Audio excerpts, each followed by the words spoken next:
तू मारेगा मुझे? तुम सब यहाँ मुझे मारने इकट्ठे हुए हो? अरे तुम्हारा खुद का कोई ईमान धर्म नहीं है, तुम मारोगे मुझे? और एक बात बता, पिछले साल तो कोई और आया था मारने मुझे, इस बार वो नहीं आया?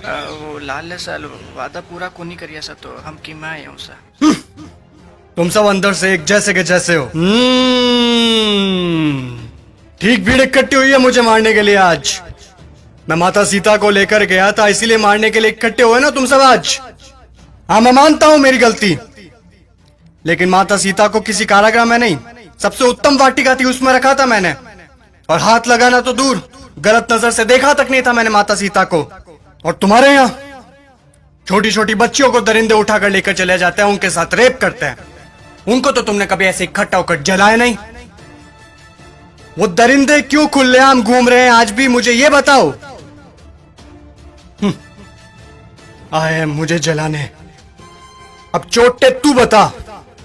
मैं तो सभी वेद और ग्रंथों का ज्ञाता हूं, तूने कौन सी वेद ग्रंथ या पुस्तक पढ़ी है, मुझे ये बता। पांचवी फेल मेरे समक्ष बोलेगा तू? चुपचाप खड़ा रह तू। देख, मुझे ना केवल संगीत का शौक है, बल्कि सभी रागों का, सुरों का और वाद्य यंत्रों का ज्ञान भी है। तुझे क्या ज्ञान है वाद्य यंत्रों के बारे में? ये मारने आया है मुझे।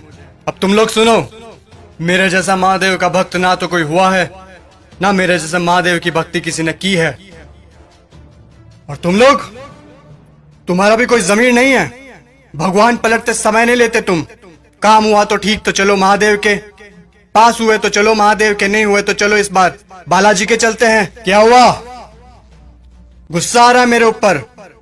तुम लोग मेरे बारे में क्या सोचते हो मुझे कुछ फर्क नहीं पड़ता, लेकिन एक बात कान खोल के सुन लो, मैं चाहे कैसा भी हूं, लेकिन तुम्हारी इस मंत्री जैसा कदापि नहीं हूं मैं। मेरे राजपाट में जनता प्रसन्न रहती थी, खुश रखता था मैं उन्हें।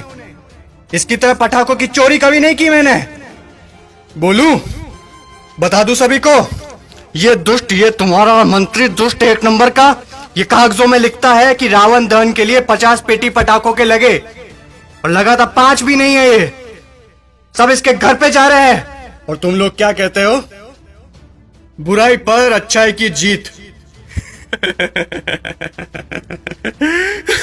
कहां हुई, कहां हुई बुराई पर अच्छाई की जीत? जब तक तुम्हारे मन में चोरी, गद्दारी, लालच, वासना, द्वेष, अहंकार जैसी भावनाएं जीवित है, बुराई कैसे मरेगी? बुराई मर ही नहीं सकती। तुम लोग मुझे खत्म करने आए हो ना? अरे मेरा खात्मा तो मेरा अहंकार कभी कर चुका। अब अगर मारना है, जलाना है, तो अपने अंदर छुपे रावण को जलाओ, उसको मारो।